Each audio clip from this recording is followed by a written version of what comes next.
Bom, primeiramente aí, boa noite a todos.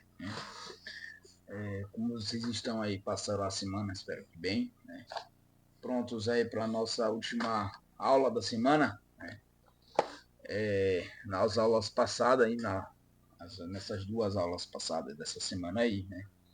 A gente já trabalhou aí, né, alguns problemas, né, durante aí a sessão,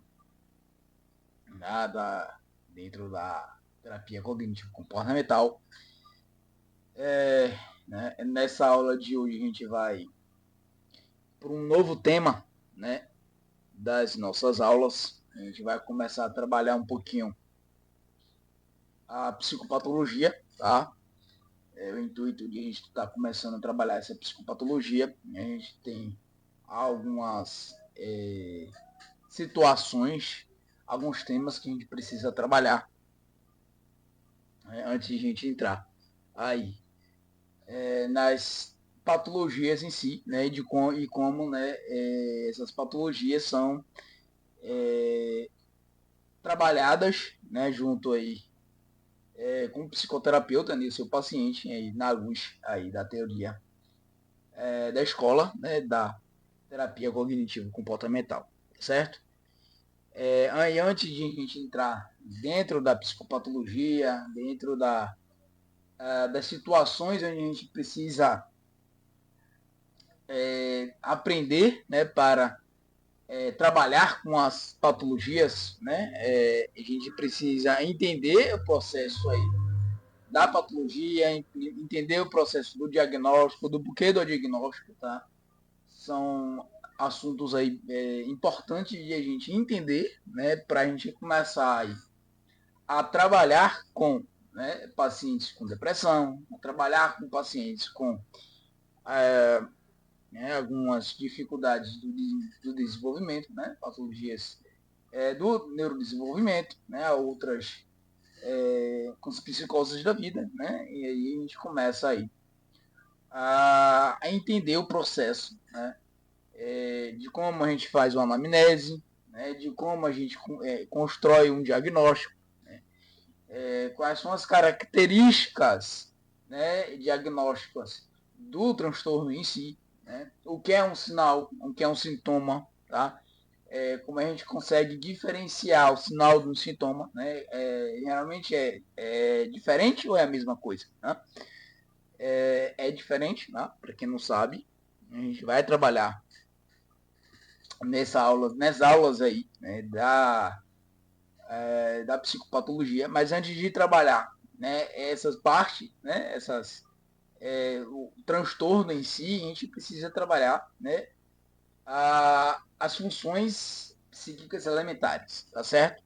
E são aí as, os sinais, digamos assim, de a gente começar a perceber, né, algum transtorno. Então, o transtorno, né, os sintomas do transtorno, a gente começa aí.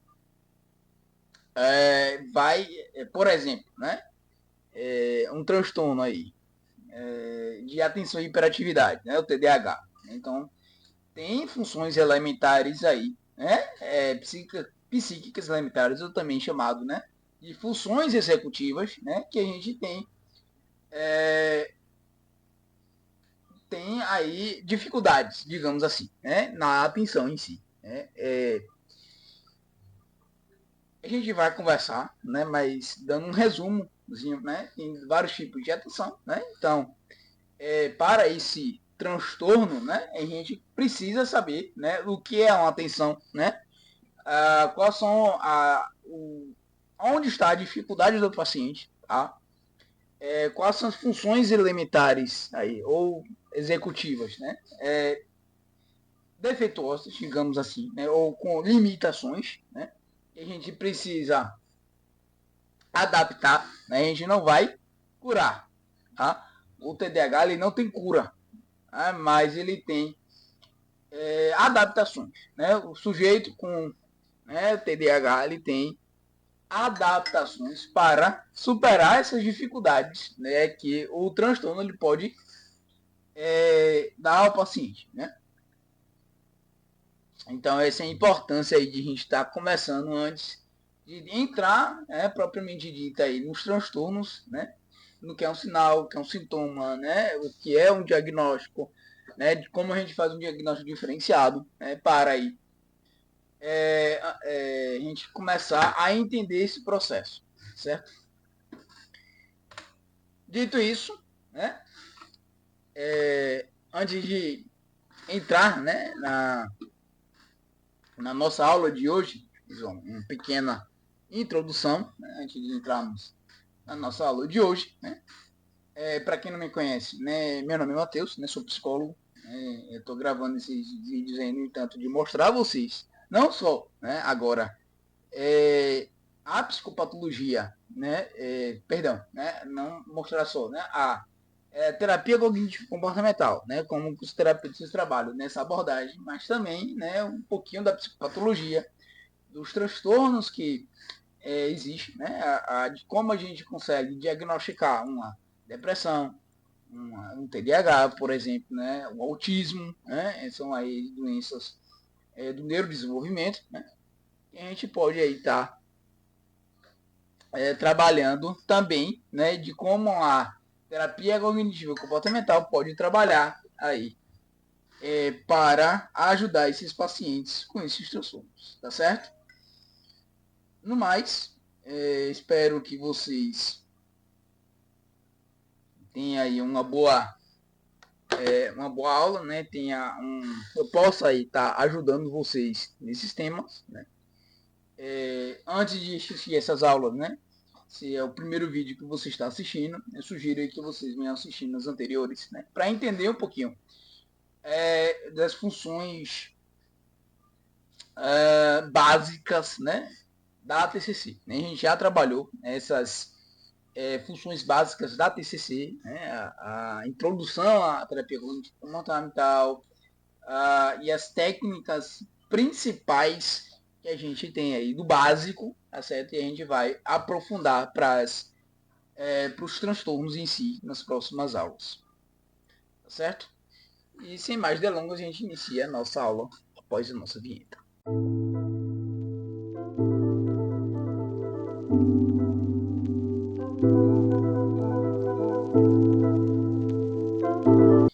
Pois bem, né? A gente começa, né? Iniciando essa introdução, né? A, ao estudo aí, né? Das funções psíquicas alimentares ou também, né, as funções executivas, né?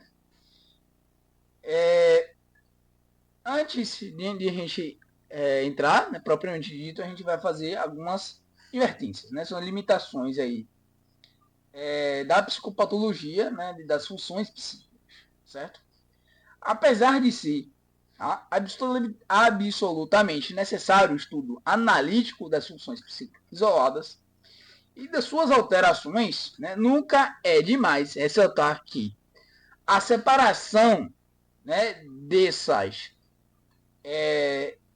dessas funções, ou como você queira chamar, né, dessas funções executivas, não como você queira chamar aí, dessas funções psíquicas elementares, a gente divide, né,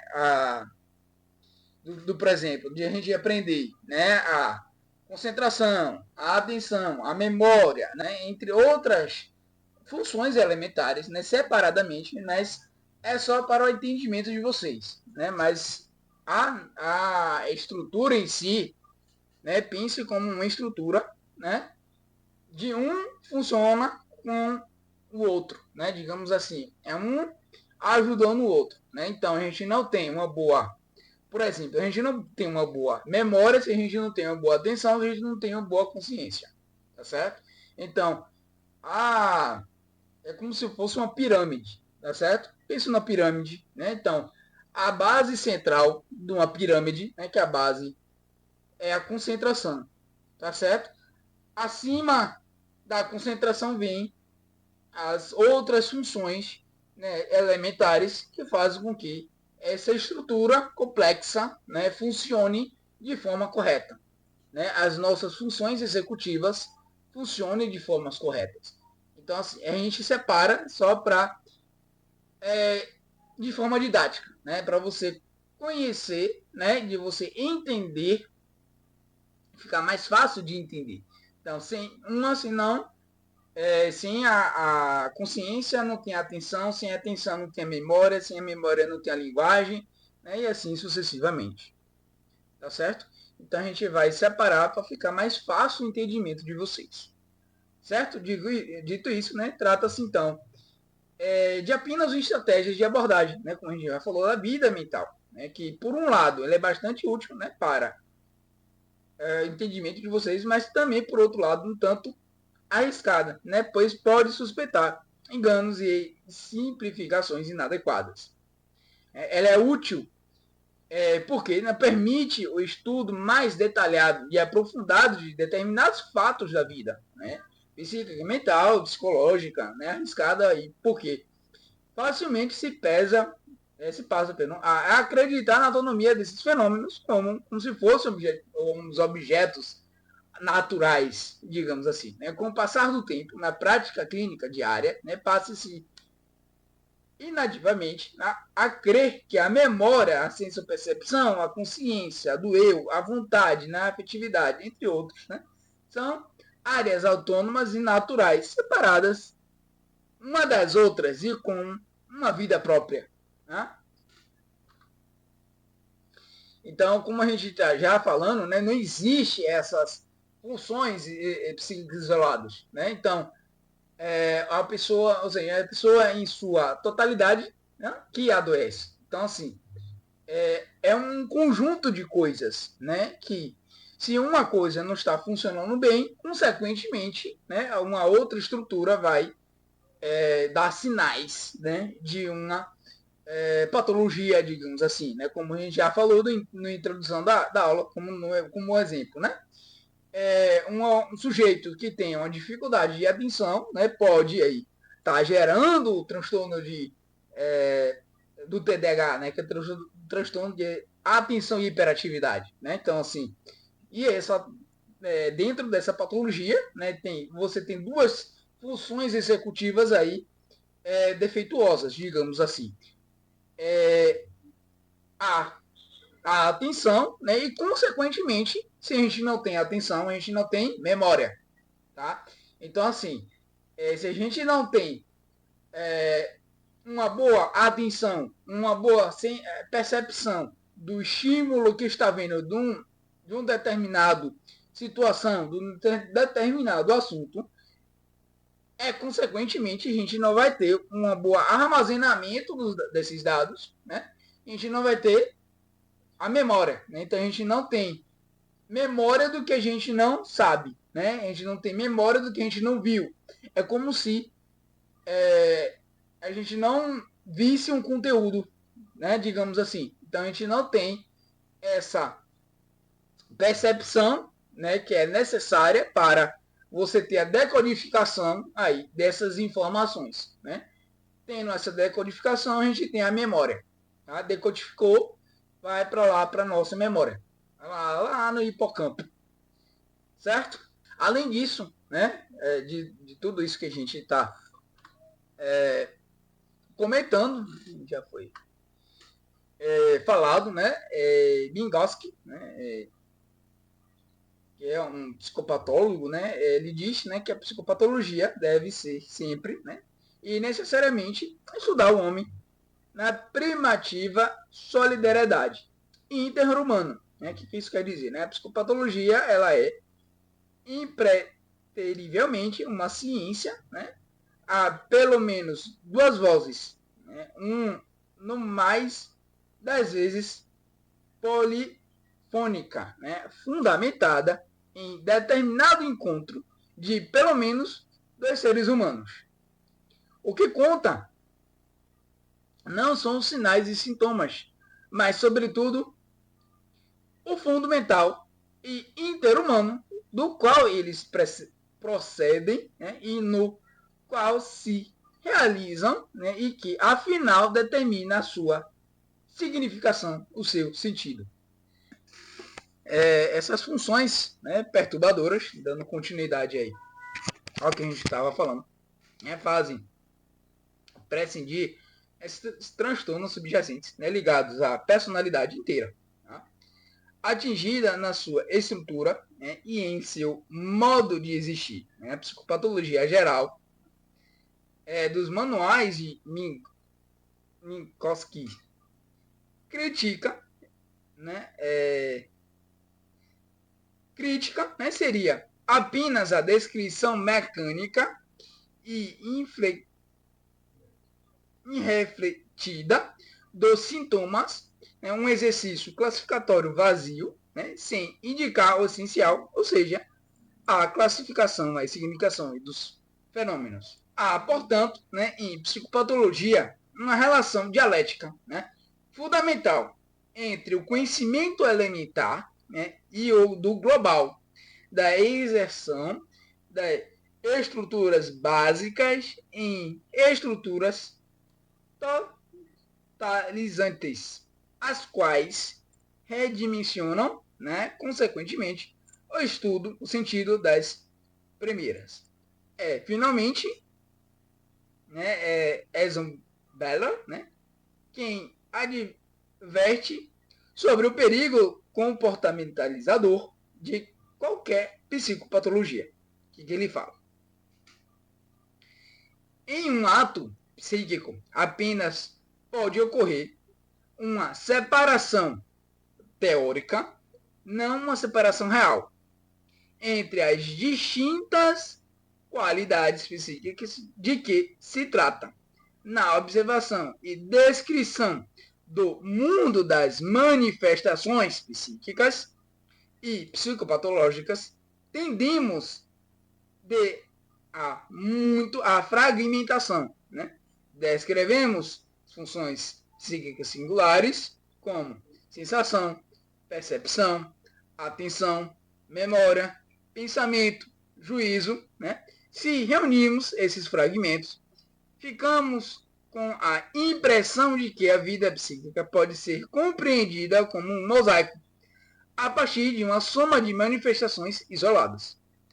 Essa impressão, não obstante, não corresponde à realidade. Cada função parcial na vida psíquica e cada aspecto da realidade psíquica só existe em vinculação estreita com toda a vida e com toda a realidade psíquica total. Então, o que isso quer dizer? Né? Que essas funções executivas, né, ou também chamados aí de funções psíquicas elementares, né, são um conjunto de funções, tá? Que a gente trabalha dentro da psicopatologia, dentro aí das também trabalhado aí em algumas faculdades, né, que a gente trabalha com PPB, né, que é processos psicológicos básicos, né, onde a gente já trabalha essas funções, né, executivas, atenção, memória, afetividade, percepção, linguagem, juízo de valor, né, e aí, entre outras situações que a gente pode também estar trabalhando. Né, mas a gente trabalha separadamente, mas entenda que é um conjunto né, onde um trabalha, né, junto da outra, né? É como se fosse um todo, né? Mas para facilidade de a gente estar explicando para vocês começarem a entender como é que funciona o processo, né? É muito mais fácil a gente separar, né? Em cada quadradinho, né? Esse aqui é a atenção, isso aqui é memória, isso aqui é linguagem, isso aqui é inteligência, isso aqui é nível de consciência, para a gente começar a entender, né? Do início a separação, né? E após essa familiaridade, a gente começar a se familiarizar com as situações, né? Com essas funções, a gente começa a entender que é um conjunto de situações, né? É como se fosse uma coisa só, tá? Para encerrarmos, né, essa primeira aula de hoje, a gente trouxe aí um gostinho, né, de como a gente vai de, de, de algumas funções, né, que são as mais afetadas aí em alguns transtornos, tá certo? A gente começa falando, né, dos transtornos psico-orgânicos, tá? Quais são as funções que são mais afetadas? Primeiro, nível de consciência, né, consciência em si, atenção, orientação, memória, inteligência e linguagem. Já, né, os transtornos de humor e de personalidade, as funções executivas de aí, né, ou funções elementares mais que mais são, né, afetadas, né, digamos assim, seria a afetividade, vontade, psicomotricidade e personalidade. E, por fim, né, os transtornos. Nos transtornos psicóticos serão a senso-percepção, pensamento, juízo de realidade, vivência do eu e alterações do self. Certo? E assim a gente encerra, né, a nossa aula de hoje. Essa aula foi curtinha mesmo, né? Só pra gente dar o pontapé, né, inicial, para a gente começar a trabalhar a psicopatologia, né, esses transtornos.